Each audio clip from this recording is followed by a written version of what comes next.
بن عقیل کے ہاتھ پر امام حسین کے نام کی بیعت کر لی. کہا حضور ہم تمہارے ساتھ قائم ہیں, ہم آپ کے ساتھ ہیں, تم میرے گھر آؤ, تم میرے گھر آؤ, تم میرے گھر آؤ. ہر بندہ کہتا تھا میرے گھر آؤ. ہم نصیب والے کہ اہل بیت کا وہ فرزند ہمارے گھر تشریف لا, اور ان قریب تمہاری بدولت حسین ابن علی بھی کوفہ انشاءاللہ تشریف لے آئے گے.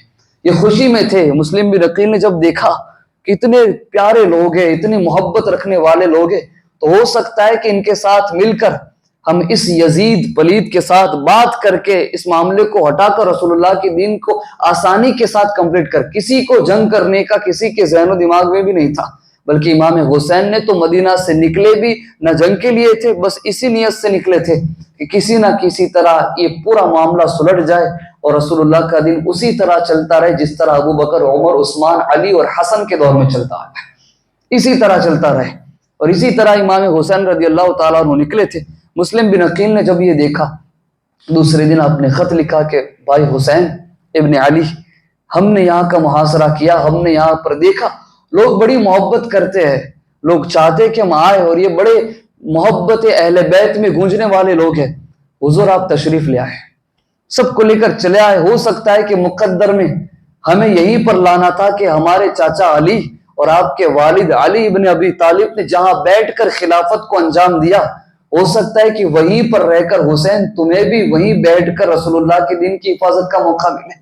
ایسا پورا خط تیار کر کے امام حسین کو مسلم بن عقیل نے ایک بندے کے ہاتھ روانہ کر دیا. اب وہ خط امام حسین تک پہنچا, اب اس کو وہاں پر سٹاپ کرے, ادھر آ جائے. امام حسین رضی اللہ تعالیٰ عنہ کو خط بھیجنے کے بعد مسلم بن عقیل کی دعوتیں شروع ہو گئی.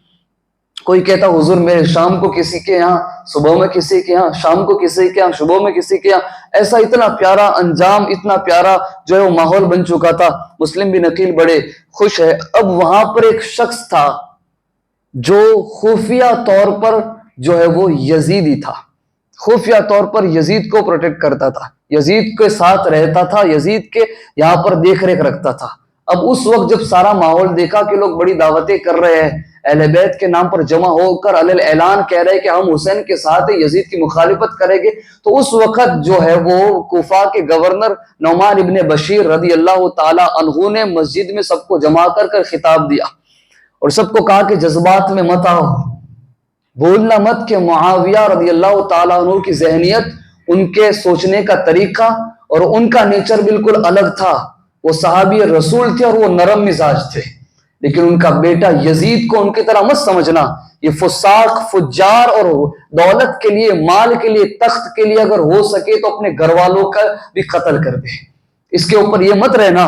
تو میں تمہیں بتاتا ہوں کہ یزید کی مخالفت علیہ اعلان مت کرو, خفیہ طور پر محبت کرو. تم کیا محبت کرو گے؟ تم سے زیادہ محبت کرنے والا تو میں ہوں, اس لیے کہ میں نے رسول اللہ کو دیکھا ہے.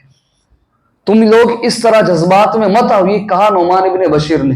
تو ایک شخص ہو کر کہنے لگا تم تو بڑے کمزور ہو نعمان, دشمنوں کا جو ہے وہ مقابلہ نہیں کر سکتے. وہ کس کی طرف سے بول رہا تھا؟ یزید کی طرف سے بول رہا تھا. وہ بندہ جس کی میں بات کر رہا ہوں, اس نے کھڑا ہو کر کہا تم بڑے کمزور ہو نعمان, کہ تم جو ہے وہ ان کے آگے جھک رہے ہو. یہ لوگ جو یزید کی مخالفت کر رہے ہیں اس کے آگے تم جھک رہے ہو. تو اس وقت نعمان ابن بشیر نے کہا کہ خدا کی فرما برداری کر کے میں کمزور ہو جاؤں, یہ اس چیز سے بہتر ہے کہ خدا کی نافرمانی کر کے مجھے عزت ملے. اس سے بہتر یہ کہ میں کمزور ہی رہوں. یہ کہہ کر نعمان ابن بشیر تخت سے اتر کے چلے گئے, منبر سے اتر کے اپنے گھر کی طرف روانہ ہوئے. اس بندے نے اپنے گھر جا کر ایک خط تیار کیا اور یزید کو لکھا کہ اے یزید ابن معاویہ, تم جس خیال میں ہو اس خیال کو بھول جانا کہ تم وہاں جا رہے ہو, وہاں جا رہے ہو, وہاں جا رہے ہو. پوری دنیا کی خلافت میں لوگ, پوری دنیا کے مسلمان اگر تمہارے نام پر بیعت کر لیں گے, اور کوفہ والے اس حد تک پہنچ چکے, انہوں نے مدینہ سے مکہ آئے ہوئے امام حسین کو کوفہ آنے پر مجبور کر دیا ہے. ان کا بھائی مسلم بن عقیل آ چکا ہے اور ان کے ہاتھ پر 12,000 سے زیادہ کوفیوں نے حسین کے نام کی بیعت کر لی ہے. اور ہو سکتا ہے کہ انقریب حسین بھی آ جائے اور یہ پورا کوفہ جو ہزاروں کی تعداد میں تمہارے خلاف نکلے, اور حسین ہے علی کا بیٹا, اگر جنگ پہ آ گیا تو تمہاری نسل تباہ و برباد ہو جائے گی. ایسا پورا خط لکھ کر اس نے جو ہے وہ یزید کے نام کر دیا. جیسا یہ خط یزید کو پہنچا بڑا غصہ آیا, بڑا غضبناک ہوا, اپنی جگہ پر بیٹھا ہوا کھڑا ہو گیا کہ یہ کیا ہو رہا ہے. میں چاہ رہا ہوں کہ پوری دنیا کے مسلمان مجھے اپنا امیر المؤمنین مان لے، مجھے اپنا خلیفہ مان لے. اور یہاں پر کوفہ جو ایک چھوٹا شہر ہے، علاقہ ہے، وہاں کے لوگ حسین کو ہاتھ پر لیا اور حسین کے ذریعے میرے سامنے اگر آ گئے تو ظاہر سی بات ہے مسلمان اہل بیت کی بھوکی ہے، اہل بیت کی محبین. اگر حسین آ گیا میرے سامنے تو ہو سکتا ہے کہ سارے لوگ حسین کی پشت پناہی میں جا کر، حسین کے پیچھے جا کر میرے سامنے آ کر مجھے شکست دے دے. تو یہ ہو نہیں سکتا. بڑا پریشان تھا. بڑے بڑے جو اس کے قریبی دوست تھے ان سب کو بلایا. اس میں ایک کا نام تھا سرجون، عیسائی تھا غالباً، اور اس بڑا قریب تھا یزید کے، بڑا قریبی دوست تھا. تو اس نے پوچھا کہ کیا تم مجھے کیا مشورہ دیتے؟ تو سرجن نے کہا کہ ایسے کام کے لیے ایک ایسے بندے کو تیار کرو جو بڑا سخت ہو، وقت آنے پر اپنے بیٹوں کو، اپنے باپ کو، سب کو قتل کر دے. ایسا ایک بندہ اگر تمہاری نظر میں ہو تو نکالو. تو یزید نے کہا تم ہی بتا دو اگر تمہاری نظر میں ہو. تو اس نے کہا کہ میرے نظر میں ایک بندہ ہے جو پورا معاملہ بالکل الٹ دے گا، اور اس طرح الٹے گا کہ تمہیں صرف یہاں بیٹھے بیٹھے دیکھنا پڑے گا کہ اس نے سارے لوگوں کو قتل کر دیا. اور وہی ہوا. کہا کون ہے وہ؟ کہا بصرہ کا گورنر عبید اللہ ابن زیاد. بصرہ کا گورنر ہے عبید اللہ ابن زیاد ہے. بڑا سخت ہے اور بڑا کٹھن اور بڑا تمہارے ہی لیول کا بندہ ہے. اتنا بڑا خطرناک بندہ ہے کہ اگر مال اور دولت اگر اس کے سامنے ہو تو وہ اپنے سگے باپ کو بھی قتل کر دے. کہا ٹھیک ہے، پھر دیر کس بات کی، اس کے نام کا خط تیار کرو میرے اسٹیمپ سے. یزید نے خط بھیجا ابن زیاد کو اور کہا فوراً بصرہ کا گورنری چھوڑو اور چھوڑ کر کوفہ آؤ. اگر تم نے یہ کام کر لیا کہ جاؤ مسلم بن عقیل آئے ہیں ان کو ہٹاؤ اور جتنے بھی لوگ ہیں ساروں کو میرے نام پر بیعت کرو، جتنے میری مخالفت پر اترے ہیں، میرے خلاف ہوئے، سارے کوفہ والوں کو میرے ساتھ کرو، میرے فیور میں کرو، اور وقت آئے تو مسلم بن عقیل کو قتل کر دو. اور اگر حسین آ جائے ان کو کہو کہ میرے ہاتھ پر بیعت کر لے، اگر وہ نہ کرے تو حسین کو بھی قتل کر دو. یہ خط میں کس نے لکھا؟ یزید نے لکھا. اب یہاں پر رک کے میں آپ کو واپس پیچھے وہاں لے جاتا ہوں. حضرت امیر معاویہ جب بیمار تھے اور آپ نے وصیت کے طور پر یزید کو کیا کہا تھا کہ بیٹا اگر تیرے نام پر تجھے قبول نہ کرے حسین، اور عراق کے لوگ، کوفہ کہاں ہے؟ عراق میں ہے، اور اگر عراق کے لوگ حسین کو نکلنے پر مجبور کرے اور اللہ نہ کرے حسین تیرے سامنے آ جائے جنگ کے لیے تو ان کے ساتھ زبردستی مت کرنا، ہاتھ جوڑ کر خلافت کو ان کے سپرد کر دینا، اس لیے کہ وہ نواسہ رسول ہے، جگر گوشہ بطول ہے. اس کو یاد رکھنا. اب اس چیز کو کس نے، اس لیمٹ کو کس نے کراس کر دیا؟ یزید نے. پتا تھا فساق ہے، فجار ہے. اس نے خط بھیجا، سیدھا خط پہنچا بصرہ. فوراً ابن زیاد نے جب دیکھا کہ بھئی یزید ہے اتنے زیادہ مال و دولت کا مالک، فوراً اس نے اپنے سپاہیوں کو کھڑا کرا اور اپنے بھائی عثمان بن زیاد، اس کا جو سگا بھائی تھا، اس کو کہا کہ میں بصرہ کی گورنری ابھی چھوڑ رہا ہوں، میری جگہ پر تو رہ. اور وہاں سے وہ نکلا اور نکل کر اپنے ساتھ کئی لوگوں کو لیا، کئی سارے لوگوں کو ساز و سامان کے ساتھ لیے اور قادسیہ کے مقام پر پہنچ کر اپنے لوگوں کو دور کر دیا. اب تم چلے جاؤ. اپنے ساتھ صرف 20 لوگوں کو، صرف 20 سپاہیوں کو لیا اور لباس کو چینج کر لیا. حجازی لباس پہلے، حجازی مطلب مسافروں کا جو لباس ہوتا ہے وہ لباس اس نے پہنا اور جتنے ان کے ساتھ تھے سب کو وہی لباس پہنا دیا. اور کس راستے سے آیا؟ اس راستے سے نہیں جو بصرہ سے کوفہ آتا ہے، اس راستے سے وہ کوفہ میں داخل ہوا جس راستے سے مکہ سے جایا جاتا ہے. اس وجہ سے اس کا مائنڈ دیکھو کس وجہ سے سرجون نے جو ہے وہ یزید کو مشورہ دیا کہ یہ اتنا کمینہ انسان ہے کہ یہ اگر دولت مل جائے تو کسی بھی، کوئی بھی اس کا دماغ، اس کا جو ہے وہ سوچنے کی طاقت اتنی اعلیٰ ہے کہ وہ کچھ بھی کر کے تمہارے دشمن کو، تمہارے بتائے ہوئے انسان کو ختم کر دے گا. اور وہی ہوا. اس کی چالاکی اتنی تھی ابن زیاد کی، عبید اللہ ابن زیاد کی، کہ وہ اس وجہ سے مکہ کے راستے سے کوفہ میں داخل ہوا کہ یہ لوگ اگر دن میں اگر یہ داخل ہوتا تو ظاہر سی بات ہے لوگ اسے پہچان لیتے، اور پہچان لیتے تر و تازہ محبت ہے حسین کی، اہل بیت کی، تو ہو سکتا ہے کہ اس کو کوفہ میں داخل ہونا مشکل ہو. اس لیے رات کے وقت میں گزرا اور داخل ہوا، اور کپڑے اس لیے چینج کیے کہ اگر کپڑے اسی کپڑے میں جاتا تو اسے پہچان لیتے، اور اگر حجازی لباس میں، مسافر کے لباس میں جاتا تو ہو سکتا کہ یہ لوگ اس کو یہ سمجھے کہ حسین آئے ہیں، بخوبی آسانی اسے داخل ہونے دے. یہی ہوا. مغرب اور عشاء کے درمیان اندھیرے کے اندر وہ کوفہ میں داخل ہوا مکہ والے راستے سے. جب ایک بندے نے دیکھا، دو نے دیکھا، ہو گئی، چیخیں نکل گئی، عام ہو گیا، افواہ پھیل گئی کہ حسین ابن علی کوفہ میں تشریف لا چکے ہیں۔ سارے کوفہ کے لوگ جمع ہوئے اور خیر مقدم نعرے لگانے لگے کہ الحمدللہ زہرا کا بیٹا علی کا لال ہمارے کوفہ میں داخل ہو چکا ہے۔ نعرے لگنے لگے، آجو باجو سب نے گھیر لیا، سارے سلام کر رہے، یہ خاموش اپنے جو ہے وہ گھوڑے پر بیٹھ کر چہرے کو ڈھک کر سپاہیوں کے ساتھ دھیرے دھیرے دھیرے چلتا جا رہا ہے۔ اب لوگوں نے سوچا کہ سلام کا جواب حسین دے نہیں رہے، یہ کیا ہو رہا ہے؟ آگے پہنچے، جب دیکھا کہ چاروں طرف سے لوگوں نے گھیر لیا ان لوگوں کو، تب ان میں سے ایک شخص نے کہا کہ خاموش ہو جاؤ، یہ حسین نہیں ہے، یہ عبید اللہ ابن زیاد ہے۔ جب یہ سنا ساروں کے ہاتھ پیر ٹھنڈے ہو گئے، سب دھیرے دھیرے چھٹنے لگے۔ عبید اللہ ابن زیاد نے کہا جلدی جلدی گورنر ہاؤس کی طرف جانا تھا۔ گورنر ہاؤس کی طرف پہنچے، نعمان ابن بشیر کو گورنر کی تخت پہ سے ہٹا کر قید کر لیا۔ اب عبید اللہ ابن زیاد وہاں کا گورنر بنا، اور صبح کے وقت جب صبح ہوئی سارے کوفہ والوں کو جمع کر کے خطاب دیا کہ اے لوگو، یہ تم کیا کر رہے ہو؟ امیر المؤمنین یزید کے ہاتھ پر بیعت کرنے کے بجائے تم ان کے دشمنوں کی مخالفت کر رہے ہو۔ یہ پوری امت پر لازم ہے کہ حکم امیر المؤمنین یزید کی بات کو مانا جائے، تو تم ان کے مخالفین کی طرف جا رہے ہو۔ یاد رکھنا، یزید کا حکم ہے کہ جو یزید کی فرما برداری کرے میں اس کے ساتھ نرمی سے پیش آؤں، اور جو یزید کی مخالفت کرے میں اس کے ساتھ سختی سے پیش آؤں، اور جس نے بھی یہ مخالفت کی ہم اس کو تباہ و برباد کر دیں گے، اور جس نے ہماری معاونت کی ہم اس کے ساتھ رہ کر اس کو انعام و اکرام سے نوازیں گے۔ یہ کہہ کر جب کہا تو کوفہ والے تھوڑے کانپنے لگے، تو سب کو یہ کہہ کر بھیج دیا۔ ابن زیاد کو لوگوں نے کہا ہو گیا ختم، کہا نہیں، ابھی ایک اور مرحلہ باقی ہے۔ کوفہ کے بڑے بڑے جو قبیلے تھے، پہلے قبیلوں کے اندر لوگ ہوتے تھے اٹک کے اوپر، کہ یہ اٹک ہے تو یہ قبیلہ پورا الگ ہے، یہ اٹک ہے، یہ اٹک کے سارے قبیلے الگ۔ یعنی مثال کے طور پر اگر کوئی شیخ ہے تو شیخ جتنے بھی ساروں شیخ لوگوں کا قبیلہ الگ، اور ان کے اندر ایک سردار ہوگا۔ ایسے الگ الگ اٹک کے الگ الگ قبیلے تھے، اور ہر قبیلے کے بڑے بڑے سردار کو ابن زیاد نے اپنے محل میں بلا دیا، صرف سرداروں کو، اور سب کو بلا کر کہا، سب کے ہاتھ میں ایک ایک کاغذ اور قلم دیا، اور ریٹن میں ایک سٹیمپ کے طور پر لکھوایا، کہا لکھو کہ ہم یزید ابن معاویہ کے ہاتھ پر بیعت کرتے ہیں، اور ہم یزید کی فرما برداری کرتے ہیں، ہم ان کے دشمن کو اپنے گھر میں پناہ نہیں دیں گے۔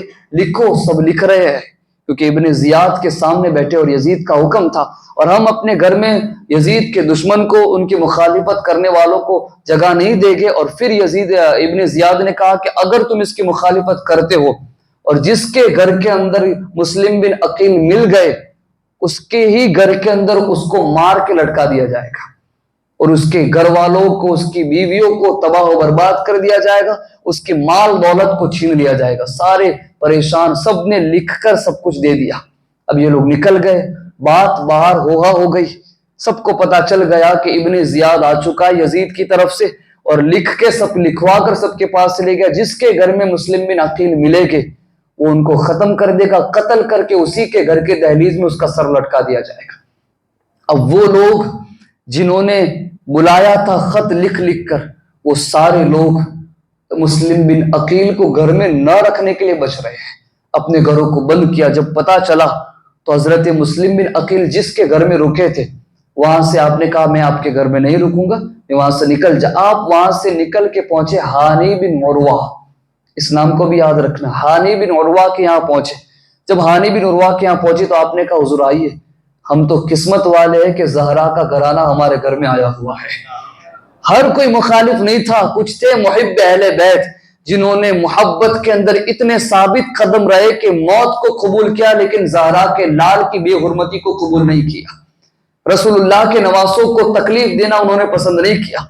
اب ہوا یوں کہ جب وہ ان کے گھر میں رہے، ابن زیاد نے حکم دیا کہ جو بھی مسلم بن عقیل کو ڈھونڈ کے لائے گا میں اس کو انعام و اکرام سے نوازوں گا۔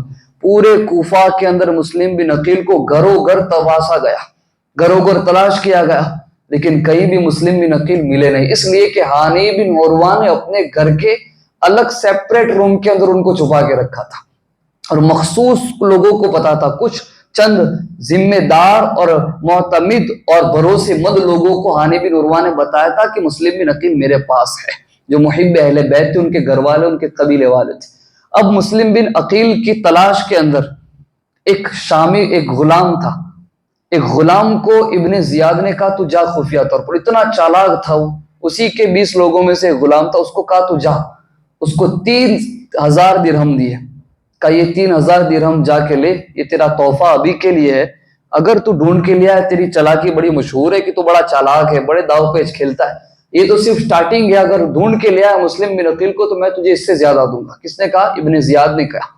وہ نکلا، پورا دن ڈھونڈتا رہا، سب سے پہلے کوفہ کی جامع مسجد میں داخل ہوا اور کھڑا ہو کر سب کو دیکھ رہا ہے، کونے کے اندر مسلم بن اوسجہ نام کا ایک شخص بیٹھے ہوئے تھے مسجد کے کونے میں، ڈائریکٹ وہ ان کے پاس جا کر بیٹھا، سلام کیا اور سلام کر کے کہنے لگا کہ حضور میں ملک شام سے آیا ہوں اور غلام ہوں کسی کا، چھٹی پہ نکلا ہوں، اور میں نے سنا ہے کہ مسلم بن عقیل یہاں پر آئے ہوئے ہیں، میں ان سے ملاقات کرنا چاہتا ہوں، میرے پاس 3000 درہم ہے، میں ان کو تحفہ دینا چاہتا ہوں، میں اہل بیت کا سچا اور پکا غلام ہوں اور بڑی محبت کرتا ہوں، تاکہ سفر میں تھا اور سنا کہ مسلم بن عقیل یہاں ہے تو ملاقات کر لوں تاکہ میرا سفر آسان ہو جائے، اور میں بڑا نصیب والا کہلاؤں گا کہ میں رسول اللہ کے گھرانے والوں سے ملاقات کیا ہے۔ اتنے داؤ پیچ کھیل رہا تھا، اس وقت مسلم بن اوسجہ نے کہا کہ پوری مسجد بھری ہوئی ہے، تجھے میں ہی دکھا، پوری مسجد کے اندر تجھے میں ہی دکھا کہ تو مجھے ہی آ کر کیوں ملا، اور وہ بھی کونے کے اندر۔ اب اس کا اور اگلا ٹرن دیکھیں، اس نے کہا حضور پوری مسجد میں دیکھا، آپ ہی کا چہرہ برکت والا نورانی لگا، چہرے سے لگتا ہے کہ تم اہل بیت کے سچے وفادار ہو، چہرہ بتا رہا ہے کہ آپ اہل بیت کے وفادار ہو، ابھی کسی پر بھروسہ نہیں کر سکتے، مجھے سب پتا چلا کہ یزید کے دشمن آ چکے ہیں اور آ کر مسلم بن عقیل کو ڈھونڈ رہے، بس میں تو ملاقات کر کے نکلنے والا تھا۔ اب یہ فقر و فریب میں مسلم بن اوسجہ ایسے آ کر کہا تو نے سچ کہا، الحمدللہ میں اہل بیت کا سچا وفادار ہوں، ہم دونوں بھائی بھائی ہیں، چل میں تجھے لے کر چلتا ہوں۔ اس وقت اس نے اندر ہی اندر مسکرا کر کہا کہ چلے ٹھیک ہے، ایک راستہ کلیئر ہوا، یہ تو پتا چلا کہ اس کو پتا ہے کہ مسلم بن عقیل کہاں ہے، کہا چلو لیکن کسی کو پتا نہیں، کہا نہیں میں کیوں بتاؤں گا، میں تو غلام ہوں، نکل جاؤں گا یہاں سے۔ ہاتھ پکڑ کر لے گیا حضرت ہانی بن عروہ کے وہاں۔ حضرت ہانی نے پوچھا کس کو لے کر آئے ہو؟ کہا حضور گھبرائے مت، یہ شامی غلام ہے، سفر میں تھا، مسلم بن عقیل سے ملاقات کر کے نکل جائے گا، کچھ نذرانہ دینا چاہتا ہے۔ کہا ٹھیک ہے لے لو اندر۔ جیسا مسلم بن عقیل کو دیکھا، سلام کیا، بوسہ لیا اور کہتا حضور میں آپ کے ہاتھ کے اوپر حسین ابن علی کے نام کے بیعت کر لیتا ہوں، بیعت بھی کر لی تاکہ اور بھروسہ ہو جائے۔ ہانی بن عروہ نے کہا چلو ٹھیک ہے، ایک اور محب اہل بیت مل چکا ہے۔ اچھا یہاں پر ایک رک کے میں ایک اور چیز آپ کو بتاؤں کہ ہانی بن عروہ جن کے یہاں پر مسلم بن عقیل رکے تھے، وہ اور عبید اللہ ابن زیاد جو آیا تھا گورنر بننے، یزید نے جس کو بھیجا تھا، یہ دونوں بہت پکے دوست تھے، بڑی بنتی تھی ان لوگوں کی۔ اور آنے کے بعد ہم پتہ ہے ہم کسی شہر میں جاتے، ہمارا دوست پرانا ہوتا ہے، کال کرتے بھائی میں تیرے شہر میں آیا ہوں، ملاقات ہوگی۔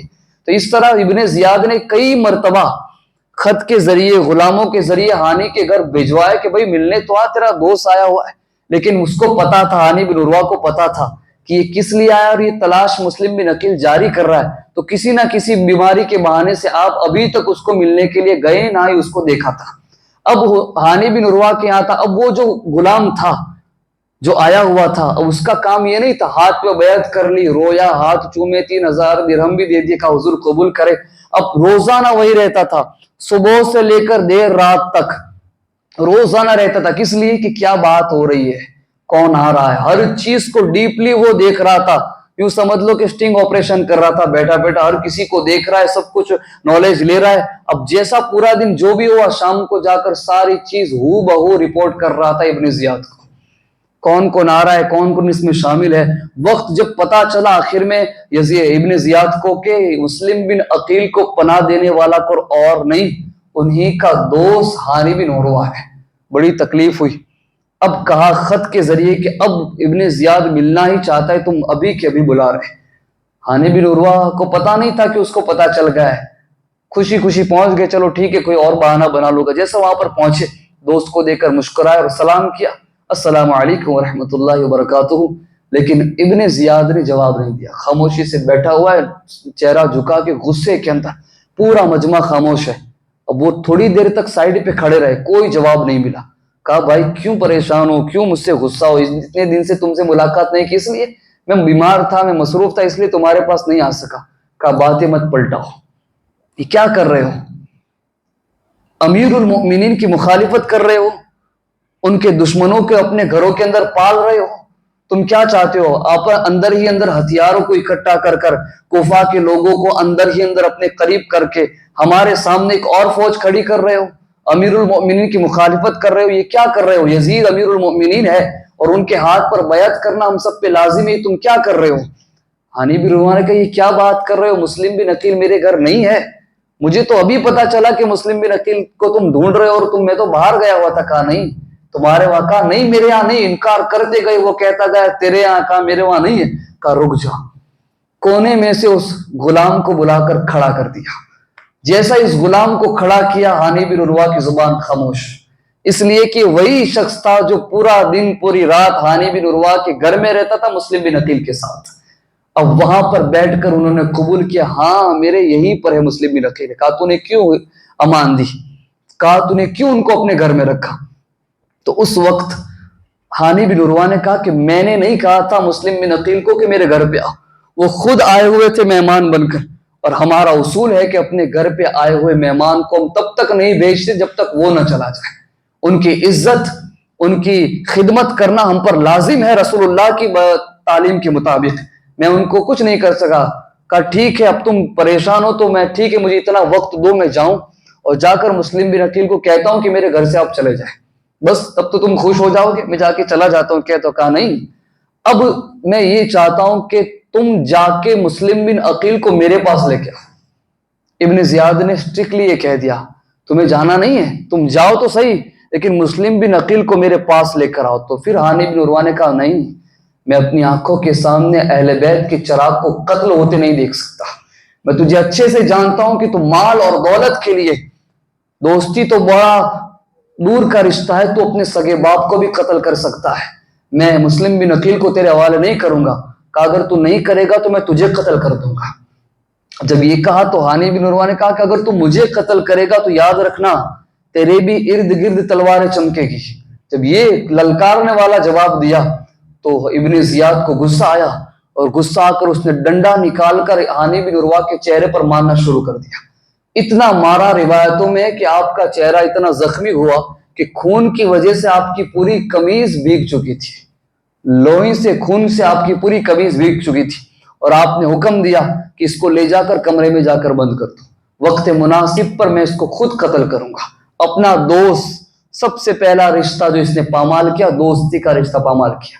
مال اور دولت کے لیے وہ دوستی کا رشتہ جس میں ایک دوسرے کو چلتا نہیں تھا، کبھی یہ بصرہ چلے جاتے تو کبھی یہ کوفہ آ جاتا، ایسا رشتہ اس نے مار کے ان کو کمرے میں بند کر دیا. اب یہاں پر بات کیا ہوئی؟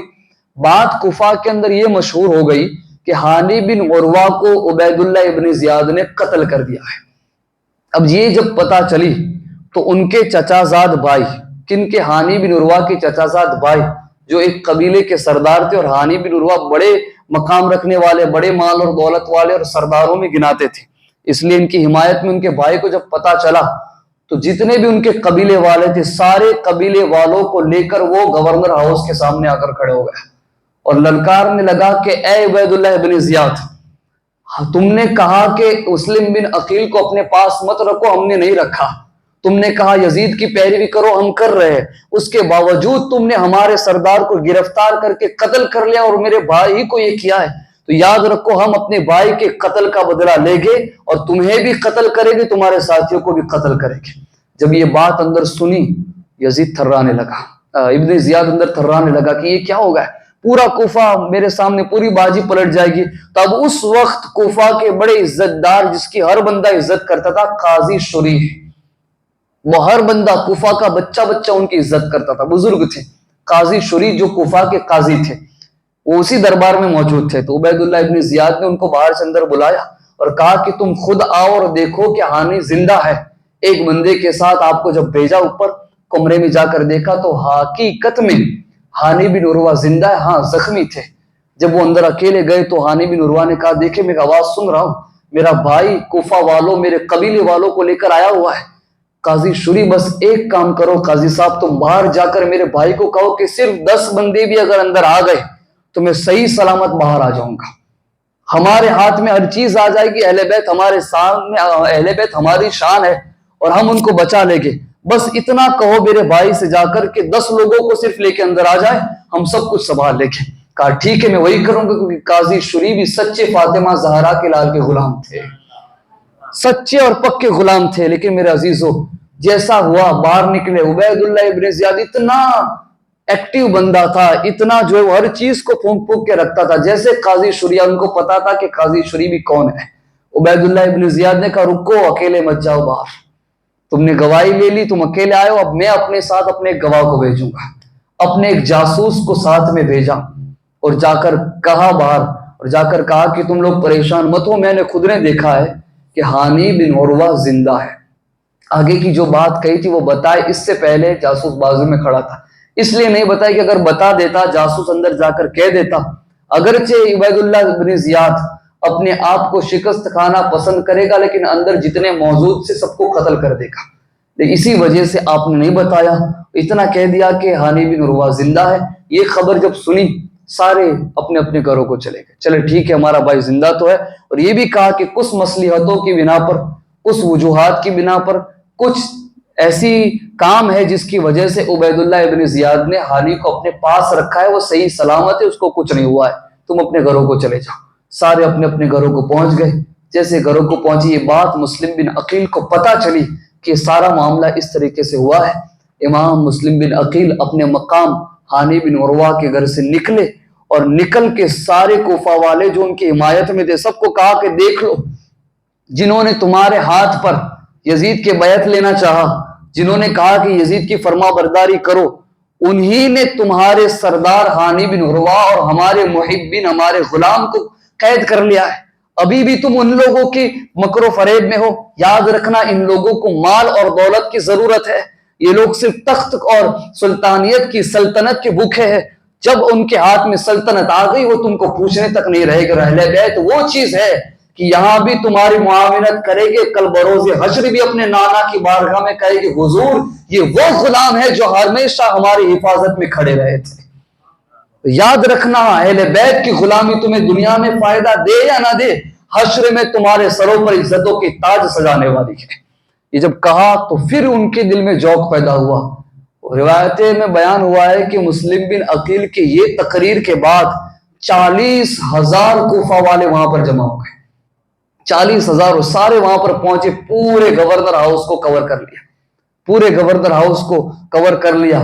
اب اندر پتا چلا کہ مسلم بن عقیل خود سپہ سالار بن کر 40,000 کوفیوں کے ساتھ گورنر ہاؤس کے پاس کھڑے، اس کے پیر کانپنے لگے، اس لیے کہ مسلم بن عقیل سب سے پہلا تو فوج لے کے آیا، اور اس کے پاس 20 لوگ تھے اور کچھ لوگ اندر تھے وہ، اور سامنے 40,000 کی تعداد کچھ نہیں ہوگا۔ اگر مسلم بن عقیل اکیلا بھی اندر آ گیا تو ہمیں پتا ہے کہ علی کے لال لوگ کے اندر طاقت خدا نے پیدائش رکھی ہے، اکیلا ہزاروں کے مقابلے میں کافی ہے۔ تو اس وقت جب یہ دیکھا تو مسلم بن عقیل کے